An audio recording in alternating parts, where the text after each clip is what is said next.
Sábado de Aleluia, dedicado à celebração do glorioso mistério da ressurreição de Jesus Cristo e o renascimento do cristão, ou ressurreição espiritual do cristão pelo batismo e pela penitência. Constitui-se em 5 partes: a bênção do fogo, o louvor da Páscoa e bênção do Círio Pascual, as profecias, a bênção da pia batismal e, finalmente, a Santa Missa. E os reformadores modificam cada uma dessas partes. Bonini introduz a bênção da vela pascual, que agora era carregada pelo diácono durante toda a cerimônia. Isso fez com que todos os castiçais da Páscoa do cristianismo não fossem mais usados no Sábado Santo, mesmo sabendo que alguns destes castiçais remontavam os primórdios do cristianismo. Sob o pretexto dos reformadores de voltar às fontes, muitas obras-primas litúrgicas antigas tornaram-se peças de museu inutilizáveis. O tríplice canto do Lumen Christi, a luz de Cristo, não tem mais razão litúrgica de existir. Segundo Monsenhor Gromier, este fato, isto era um monstro litúrgico. Bonini faz com que a vela pascual fique no centro da missa. Então faz ela se tornar o ponto de referência para as orações, tornando-a mais importante do que o altar e a cruz. Uma estranha novidade que muda a orientação da oração em etapas sucessivas e demolidoras. Bonini cria uma distorção da simbologia do canto do Exultet e sua natureza como uma bênção diaconal. As palavras desse canto, apreciado desde tempos imemoriáveis, são proclamadas agora sem nenhuma relação com a realidade do rito. O canto que acompanhava o acender da vela e das luzes da igreja agora estava sem sua razão de existir. Bonini resolve cortar 8 profecias dentre as 12 que eram lidas anteriormente na vigília. E para piorar, os reformadores inventam de dividir uma ladainha ao meio, e nesse meio colocam o rito do batismo. E esta incrível decisão foi simplesmente bizarra e inconsistente. Nunca se ouviu na história da igreja de uma oração impetratória ser dividida em 2 partes. A introdução de ritos batismais entre essa divisão é ainda mais incoerente. Bonini e seus capangas decidem colocar a água batismal em uma tigela no centro do santuário, com o celebrante, é claro, voltado para os fiéis e de costas para o altar. Essa irreverente decisão de trocar a pia batismal por um pote colocado no centro do santuário foi marcada pela obsessão de que todos os ritos, como eles diziam, deveriam ser realizados com os ministros sagrados voltados para o povo, mas de costas para Deus. Os fiéis, segundo essa lógica, tornam-se os verdadeiros atores da celebração. A comissão foi receptiva às aspirações expressas pelo povo de Deus. A igreja esteve aberta ao fermento da renovação, e isso estava escrito em seus memorandos. Com a alteração do local do batismo, surge então o problema de levar a água batismal para outro local. Bonini e companhia resolvem inventar uma cerimônia para isso, e usam o Salmo 41, Sicut Servus, como canção. Este salmo fala da sede do servo após ter fugido da picada da serpente, e que só pôde ser extinta bebendo a água da salvação. Contudo, os modernistas não deram atenção ao fato de que o correto é que a sede do servo é saciada pelas águas do batismo após a picada da serpente infernal. Contudo, se o batismo já foi conferido, então o servo não tem mais sede e, figuramente falando, já bebeu a água do batismo. O simbolismo, então, foi totalmente alterado e deturpado de uma forma nécia. O canto, logicamente, deve vir antes do batismo e não depois. Assim é na forma tradicional.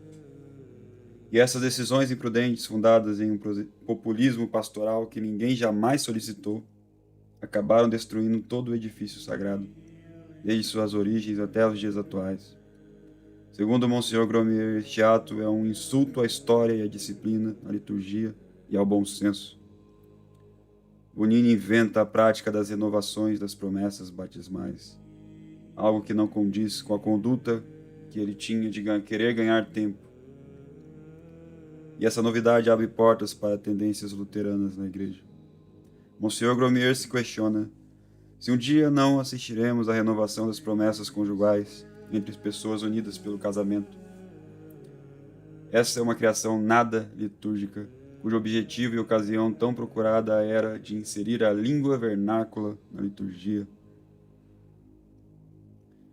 Os reformadores fazem com que todos os presentes, não só mais o sacerdote, rezem o Pater Noster, ou melhor, o Pai Nosso, em vernáculo. Após tudo isso, depois de meia hora, então, eles retornam à segunda parte da ladainha que foi mutilada ao meio, retomando o ponto exato que tinha interrompido. E essa inovação é até hoje incompreensível. Bonini consegue pela primeira vez na história a supressão das orações ao pé do altar, do Salmo Judica-me Deus, Salmo 42, e do Confiteor no início da missa. Decidiu que a missa deveria começar sem a recitação do Salmo penitencial. O Salmo 42 recorda a falta de mérito do sacerdote para subir ao altar. Isso não foi apreciado pelo modernista, porque era recitado ao pé do altar antes de poder subi-lo. A lógica litúrgica sempre entendeu o altar como uma ara crucis, altar da cruz, lugar sagrado e terrível, onde se faz presente a paixão redentora de Cristo. Assim, essa oração que exprime a falta de mérito de qualquer um para subir estes degraus faz todo sentido. O desaparecimento do Salmo 42, que nos anos seguintes seria retirado de todas as missas por completo, era tão desejoso aos modernistas, pois tinham em mente a criação de um ritual de preparação a um altar que é simbolicamente uma mesa comum e não o Calvário de Cristo. No mesmo decreto, todos os ritos da vigília de Pentecostes são suprimidos, exceto a missa. Este apagamento apressado traz todas as marcas de ter sido feito no último momento. O Pentecostes sempre teve uma vigília semelhante à Páscoa em suas cerimônias. No entanto, a reforma não foi capaz de lidar com o Pentecostes. Novamente, os reformadores não queriam deixar intocados dois ritos que são tão interligados. Na pressa, decidiram suprimir o que não tiveram tempo de reformar. O machado caiu na véspera de Pentecostes. Essa pressa imprevista resultou em uma rápida edição dos ritos para a vigília de Pentecostes, de modo que os textos da missa que tradicionalmente seguiam esses ritos não mais se harmonizavam com eles. Consequentemente, no rito violentamente mutilado restam apenas frases incongruentes e fora de lugares. Os modernistas mudam o horário do ofício da vigília de Páscoa, mãe das santas vigílias, segundo Santo Agostinho.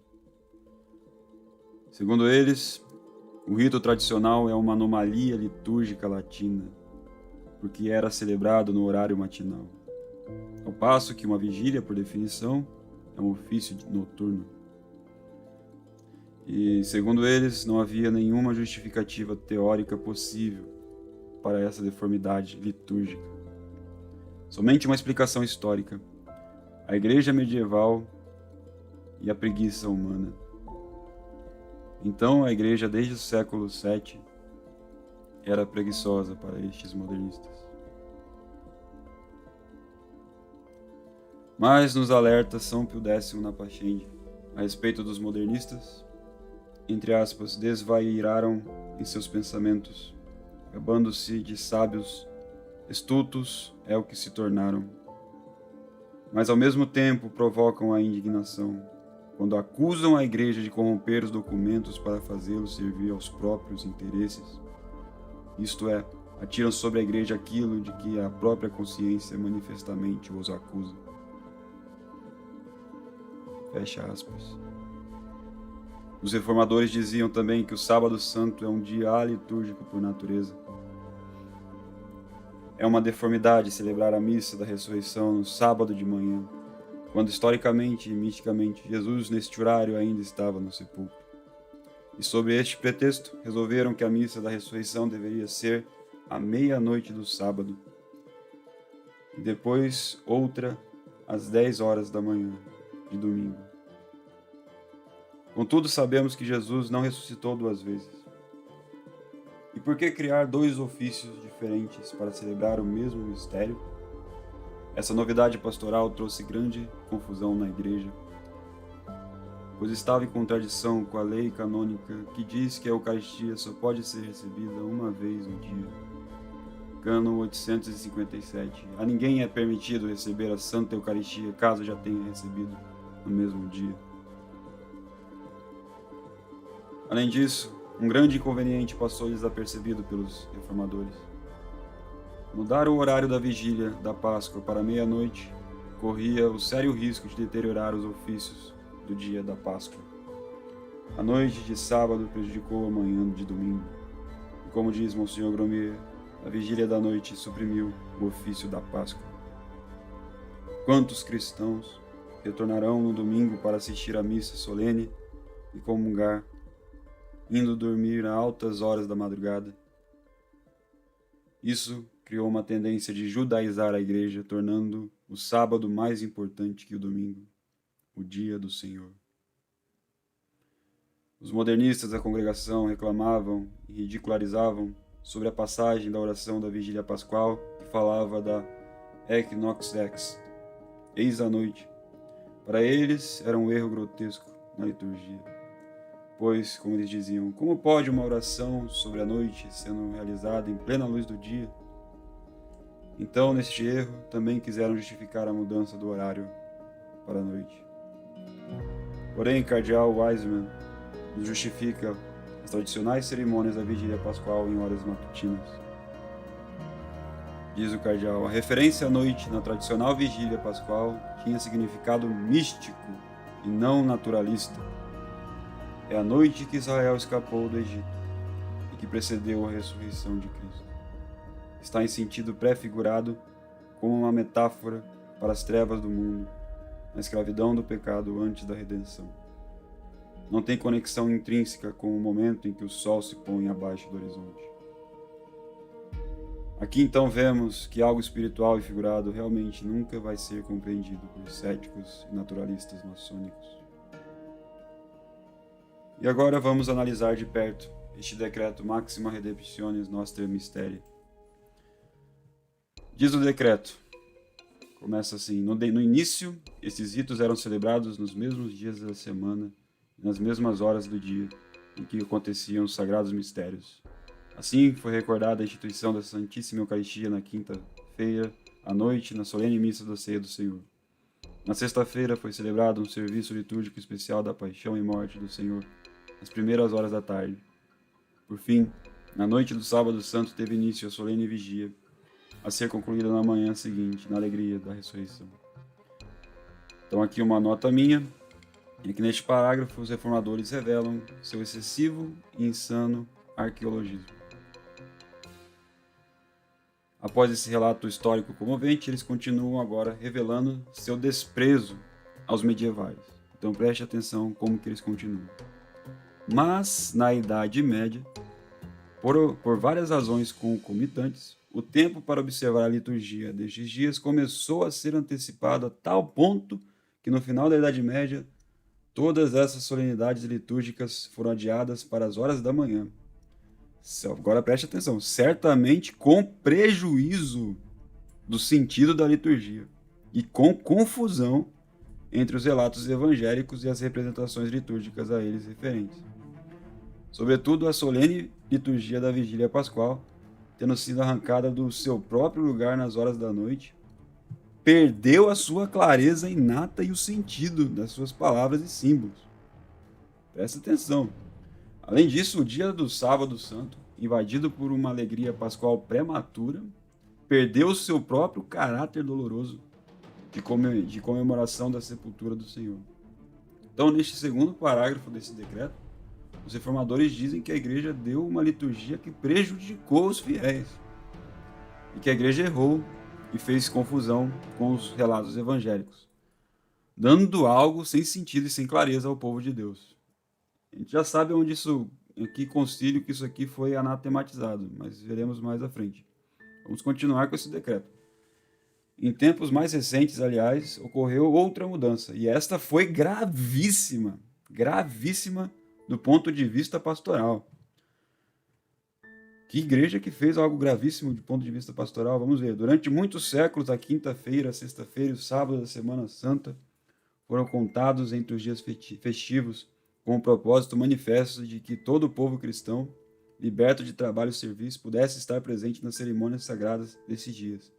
Mas, no decurso do século XVII, os próprios pontífices romanos foram obrigados, por causa das condições completamente alteradas da sociedade. Então, os pontífices romanos foram obrigados, a sociedade obrigou os pontífices a reduzir o número de dias festivos. Urbano VIII, portanto, na Constituição Apostólica Universia per Orbem, de 24 de setembro de 1642, foi constrangido a listar o tríduo sagrado da Semana Santa também entre os dias festivos. E aqui os reformistas dizem claramente que a igreja fez algo gravíssimo aos fiéis e que a sociedade profana, mundana, pode obrigar, ao gosto dos tempos, e constrangir ainda, por cima, os papas a agir ao gosto da moda. Vamos então continuar esse decreto aqui que está me cheirando a um anátema de Trento. Agora, a partir de então, a frequência dos fiéis a estes ritos sagrados necessariamente diminuiu, especialmente porque sua celebração há muito havia sido adiada para as horas da manhã, quando durante a semana escolas, negócios públicos de todos os tipos eram e são realizados em todos os lugares. De fato, a experiência comum e quase universal ensina que esses serviços litúrgicos do tríduo sagrado são muitas vezes realizados pelo clero com o corpo da igreja quase deserto, e isso certamente é muito para se lamentar. Então, neste quarto parágrafo aqui é uma mentira, um decreto que fala mentira. É impressionante. No sexto e sétimo parágrafo também ele começa falando outra mentira, que os bispos todos solicitaram mudanças. Pegue o decreto você e leia. Então a gente analisando o decreto, o que esse decreto diz a respeito da liturgia de sempre, vemos então que ele cai no anátema de Trento, Concílio de Trento. Então para a gente é óbvio que não foi o Papa Pio XII quem o fez. Pois quem fez o decreto diz claramente que a liturgia da igreja contém erros. É só você pegar, contém erros, está ali escrito que contém erros. É outra prova cabal que tal documento nunca teve uma só linha escrita ou pensada pelo Papa, mas sim por infiltrados modernistas. O decreto é um desprezo aos ritos da igreja, alegando que utilizou ritos gravíssimos para o rebanho. Então a gente tem que relembrar o que o Concílio de Trento diz no Cânon 13 sobre da liturgia. Se alguém disser que os ritos recebidos e aprovados da Igreja Católica e que costumam ser usados na administração dos solenes sacramentos, ou se podem desprezar, ou omitir sem pecados pelos ministros, como lhes der vontade, ou mudar em outros por qualquer pastor de igreja, seja excomungado. Se alguém disser, outro cânon sexto, se alguém disser que o cânon da missa contém erros e, portanto, deve ser revogado, que ele seja anátema. E esse aqui é o que realmente faz esse decreto ser anatematizado. É o cânon 7 do Concílio de Trento. Se alguém disser que as cerimônias, vestimentas e sinais exteriores que a Igreja Católica usa na celebração das missas são incentivos à impiedade ao invés de ofício de piedade, que seja anátema. Então esse decreto que difama a Idade Média e o costume de 14 séculos, que critica a vigília pascal de sempre, rito este em que temos a segurança dada por São Pio V de dizer que está isento de erros. Na bula Quo Primo Tempore, São Pio V diz: e para que todos os lugares da terra este missal seja conservado sem corrupção, e isento de incorreções e erros, por nossa autoridade apostólica.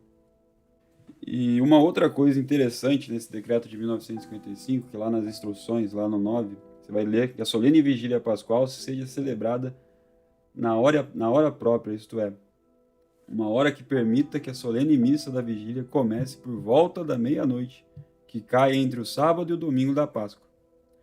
Aí continua: no entanto, quando o juízo do ordinário, ou seja, aquele que tem jurisdição ordinária do lugar, consideradas as condições dos fiéis do lugar, for conveniente, por graves razões de ordem pública e pastoral, antecipar a hora da celebração da vigília, tal poderá ser feito, mas a vigília não pode começar antes do crepúsculo, ou certamente não antes do pôr do sol.